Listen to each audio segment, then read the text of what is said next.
If there is more to this life, if there is more, let me see.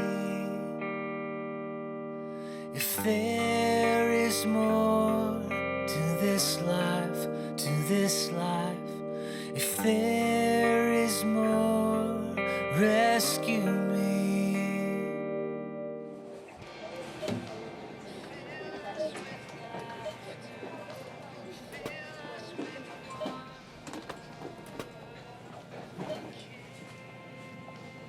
Imagine coming in here and there was no food, no water, nothing.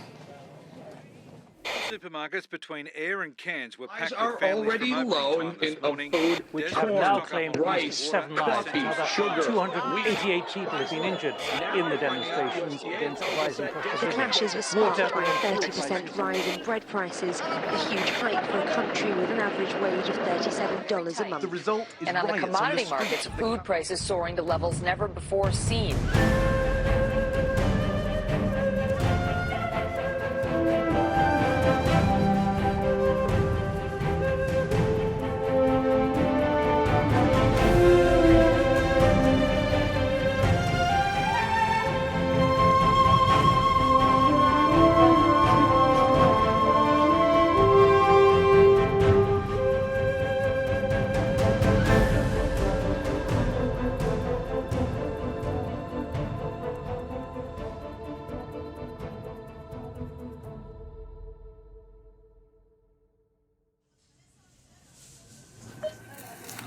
There's more bad news.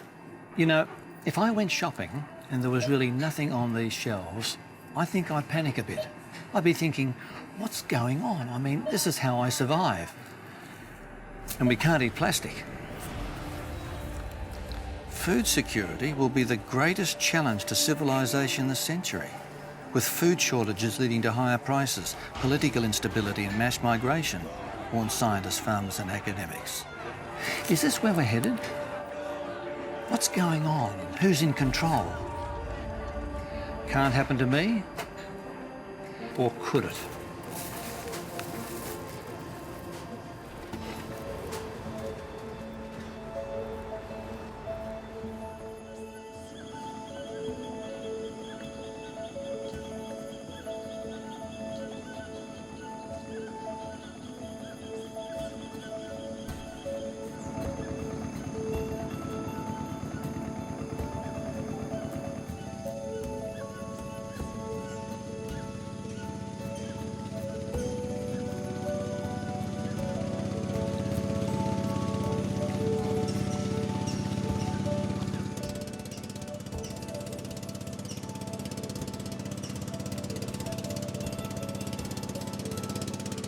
According to the chaos theory, a butterfly flapping its wings here in the Amazon could change the climate of the entire globe.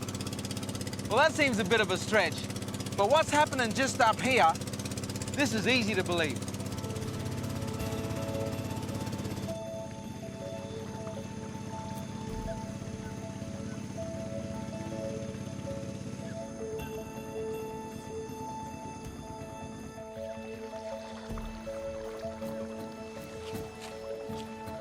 Obrigado.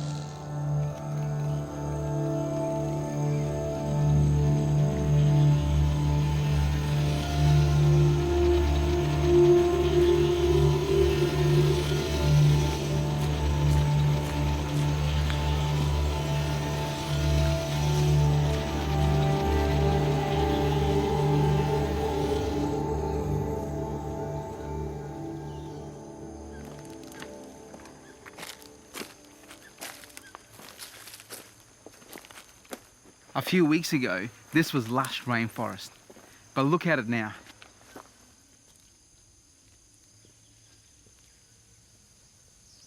And it's happening across Brazil at a rate of more than 1,500 football fields a month. Why? Well, 350,000 more people are born on the planet every day, so we need a lot more resources.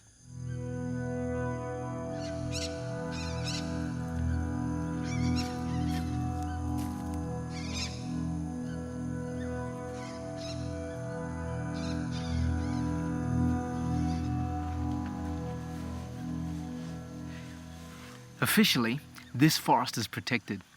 It's illegal to log it, but that doesn't stop the demand.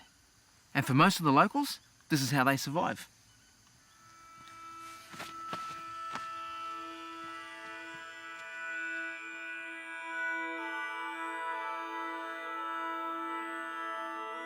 We cut down the forests, use what we can and burn the rest, which pumps carbon into the atmosphere. We exploit people and resources. But that's okay, because we want cheap food and even cheaper toilet paper. Do it in bulk. Keep it cheap. Spread it around the world. We genetically modify our crops and pump hormones into animals. It's supply and demand. We're in control. Or are we?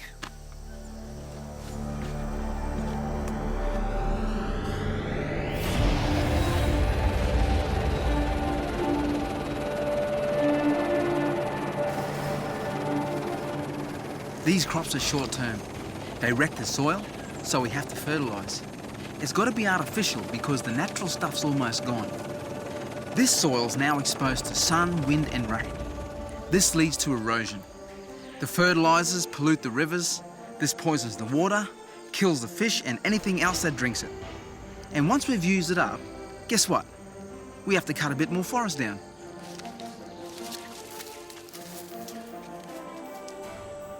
At current clearing rates, 50 to 100 species of plants and animals become extinct every day.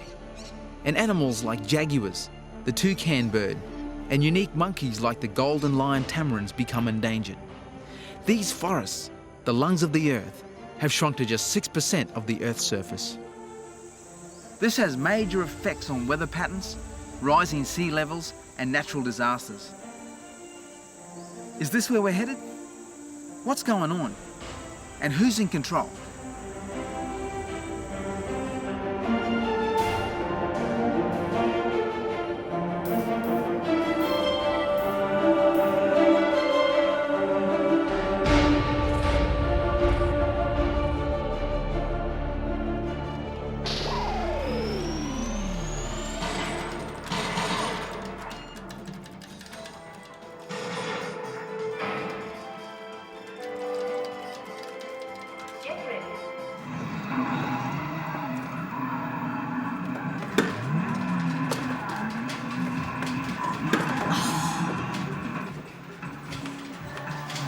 No, we're doing a pretty good job of destroying the environment, but we're doing an even better job of destroying ourselves.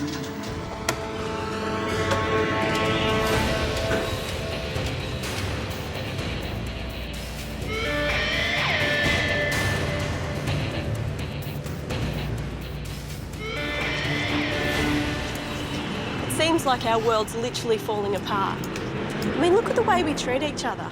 How many of us are feeling used and abused? Unhappy, lonely, afraid. You know, we're connected to more people than ever before, yet we still seem to feel isolated. It seems that people only care about themselves.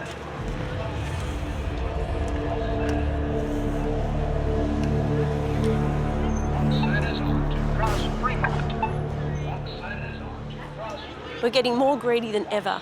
The rich are getting richer and the poor, well, no prizes for guessing they're getting poorer. It seems like while half the world's starving, the other half's overweight. You know, the US alone throws out $43 billion of good food every year. That's enough to feed a lot of hungry children. And the richest 500 people in the world have more money than the combined income of the poorest 416 million. I thought slavery was history, but turns out there are about 27 million slaves across the globe, from child porn to the sex trade and sweatshops. And the average price for a slave? $90.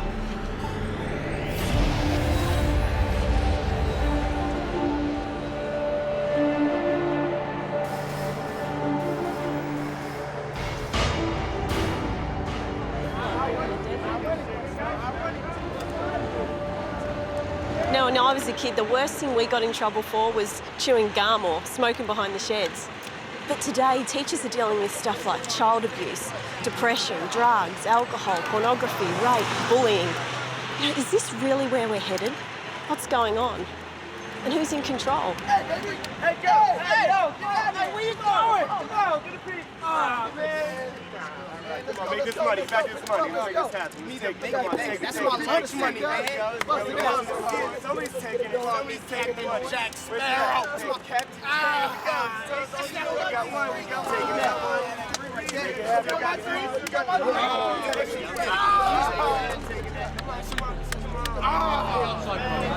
Steve, you come in. 12.15 is the last sale. What do you want to do? I put target. At 15, 30,000. Take it. On 90 grand. On 90 grand. 232 on 90 grand. One thing we've now discovered about the world's economy is that those controlling it are rolling the dice. It turns out it's a game with dire consequences. It used to be that when a bank, corporation or a country collapsed, well, that didn't necessarily affect me. But now it seems like something over here crashes, interest rates skyrocket, or property prices collapse, and I could lose my house. Makes you wonder where it's all headed, doesn't it? Lindsay, why are we in this mess, do you think? Well, I think a big portion of it we can blame on the consumers. Now, over the past several decades, consumers have ramped up debt without any consideration of how to pay that back. Specifically in the U.S., we've seen the American consumer use their house as a virtual ATM machine. We got very comfortable borrowing against this appreciating asset, which we denied could ever fall in value. And we used it to finance vacations, car purchases, college tuition, you name it. We finally reached a tipping point, and we haven't been able to borrow against our homes anymore. Gasoline prices, commodity prices in general have taken a big bite out of household budgets and corporate margins. We've seen natural disasters come in and play a role as well, again, taking a big bite out of global growth. Lindsay, how is this impacting the third world where they haven't got the capacity to be able to pay those extra monies that are required? We've seen China, we've seen India, we've seen Brazil begin to hike interest rates in order to combat that inflation because the emerging markets simply can't afford to go to the grocery store and pay those elevated prices. Now, particularly here in the U.S., energy prices have been doing the exact same thing. In fact, the average household is spending an additional $200 just to fill up their family car at the pump. So again, that's taking billions of dollars out of other goods and services and moving it into energy purchases. Well, what about natural disasters? I mean, they're hidden, we don't know what's coming. True. And they will affect the economy, won't they? Sure, they'll affect the economy in terms of adding volatility, specifically to the commodity markets on a month-to-month basis. But I think the type of disaster that I'm more concerned about is the political disaster, the civil unrest. When I talk about this, I specifically mean what we're seeing in Africa and the Middle East right now. Again, these uprisings which could cause further disruptions to the oil markets. Lindsay, are you pessimistic about the future? You know, I'm pessimistic about the future in terms of short-term growth opportunities. The household balance sheet, bank balance sheets, there's still a tremendous amount of debt that we have to work through. Some of us spend all our years trying to accumulate wealth. And for what? In a moment, it can disappear. Maybe this is what Jesus meant when he said, "For what is a man profited if he gain the whole world and lose his own soul?"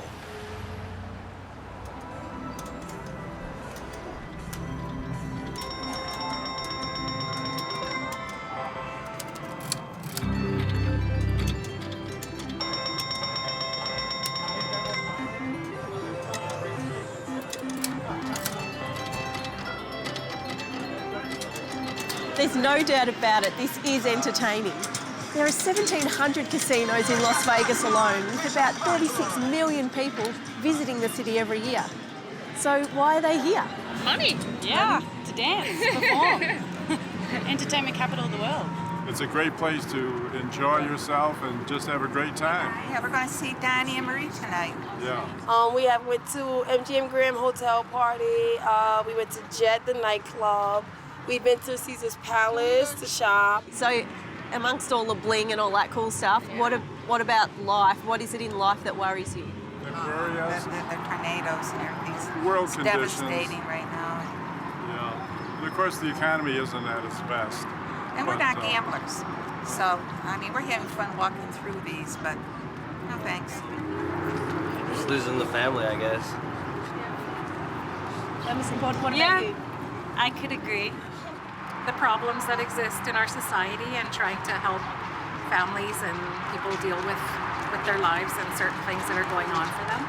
We work in children's services, so it's watching, like understanding the issues that affect children, and to see the children that are involved or exposed to a lot of negative or very violent and abusive situations and addictions is very stressful to see children go through that. Oh, you see the little cards and the flyers and the moving billboards that are going out that are inappropriate and stuff for kids' eyes. So, I just, not definitely an area I would definitely want to raise my kids in, but we're here. So what worries you about them seeing that being exposed to? I don't want them to think that it's acceptable here.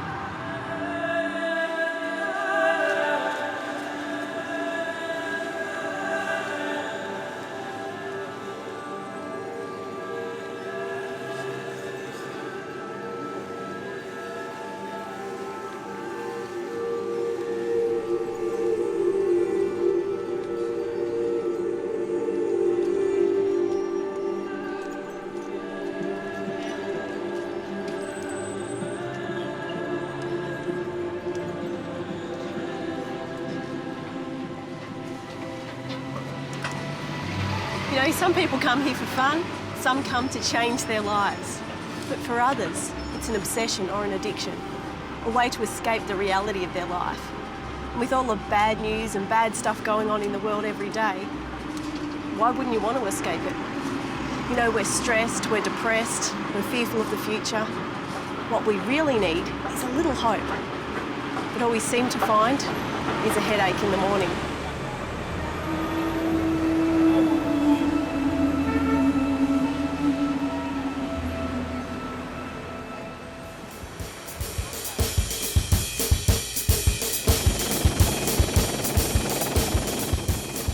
This is Rio de Janeiro in Brazil, one of the biggest cities in the world, home to about 13 million people. Our world's population is growing so fast that we are literally running out of food and water. Not to mention, where do we all fit? Steve Johns, head of the biology department of University College in London, says that humans are 10,000 times more common than we should be. He goes on to say that without farming, the world's population would probably have reached 500,000 by now. There's probably more than 500,000 people in that little area of Rio just there.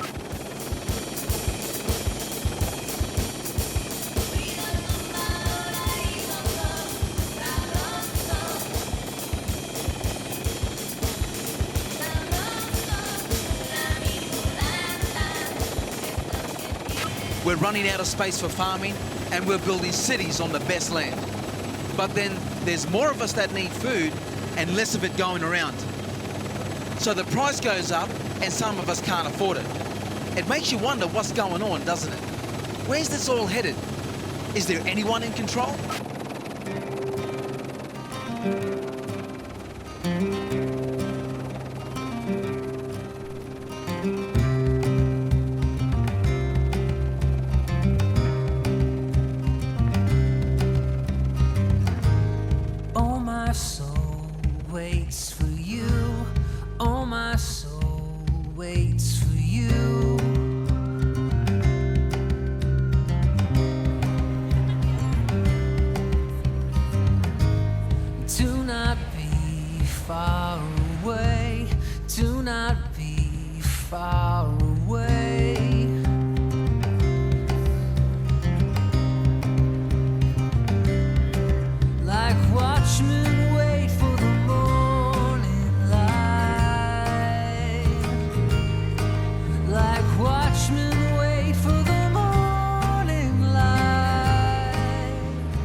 I know what you're thinking. All right, Jeff, seriously, what are you getting at? If you pop up telling me another fact about how doomed the planet is, I'll scream. Just stop. But hang on a moment. If I knew that your house was going to burn down soon, would you want me to tell you or not? Even though it's bad news, I think you'd want to know about it, right? I know I would. Why? Because it would give you time to prepare. You could make sure your insurance was up to date. And even more importantly, you'd make sure that you and your family were safe. Let me ask you this. Would you consider me a friend or an enemy for telling you? Sometimes when we see the world getting worse, we don't want to hear about it. But these are signs of hope, not of despair. Jesus said, when you see all these things taking place, know that my coming is near, even at the very door. It's like the darkest part of the night takes place just before the dawn. And that dawn is a new world where there'll be no more sickness, pain or death. So what did Jesus say would take place just before he returns? You will hear of wars and rumours of wars. See that you are not troubled, for all these things must come to pass, but the end is not yet. For nation will rise against nation, and kingdom against kingdom, and there will be famines, pestilences, and earthquakes in various places.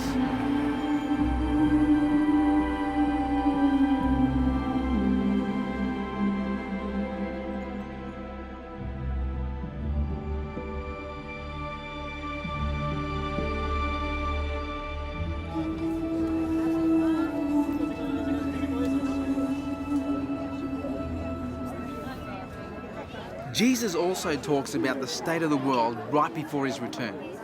But as the days of Noah were, so also will the coming of the Son of Man be. The world just before the flood was violent and corrupt. In fact, it was so bad that God said, enough's enough. This world needs a brand new start. The Apostle Paul gives us an insight into the morals and values of society in the last days of Earth's history. But know this, that in the last days perilous times will come. For men will be lovers of themselves, lovers of money, boasters, proud, blasphemers, disobedient to parents, unthankful, unholy, unloving, unforgiving, slanderers, without self-control, brutal, despisers of good, traitors, headstrong, haughty, lovers of pleasure more than lovers of God, having a form of godliness but denying its power. Sound familiar?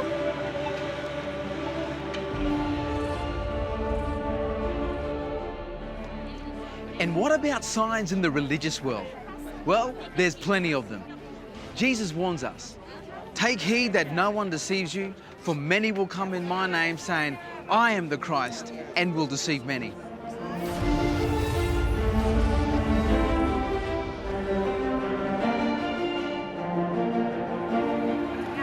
One of the results of these false Christs is that people become cynical. And as a result, any discussion on the soon return of Christ is seen as absurd. Jesus made it very clear that no one knows the day or the hour of his return. But he has given us clear signs so that we will know when his coming is near. And one of these signs specifically deals with people ridiculing the signs and the promise of his coming. Notice what the Bible says. Knowing this first, that scoffers will come in the last days, walking according to their own lusts, and saying, where is the promise of his coming? For since the fathers fell asleep, all things continue as they were from the beginning of creation. There is one specific sign that is taking place right now. Jesus said, and this good news of the kingdom will be preached in all the world as a witness to all the nations, and then the end will come. You know, communication and technology have exploded to the point where this final message of hope can reach across the globe and everyone can hear it. This is not a secret message. It's not for an exclusive club. This is an open invitation for all of us.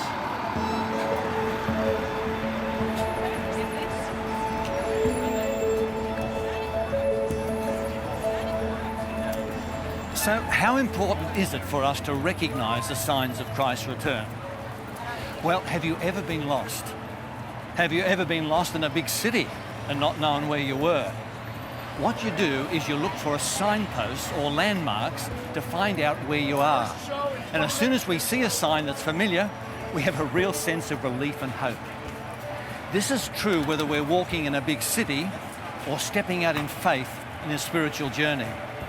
That's why the signs of Christ's return are such good news. They tell us where we are and what lies ahead.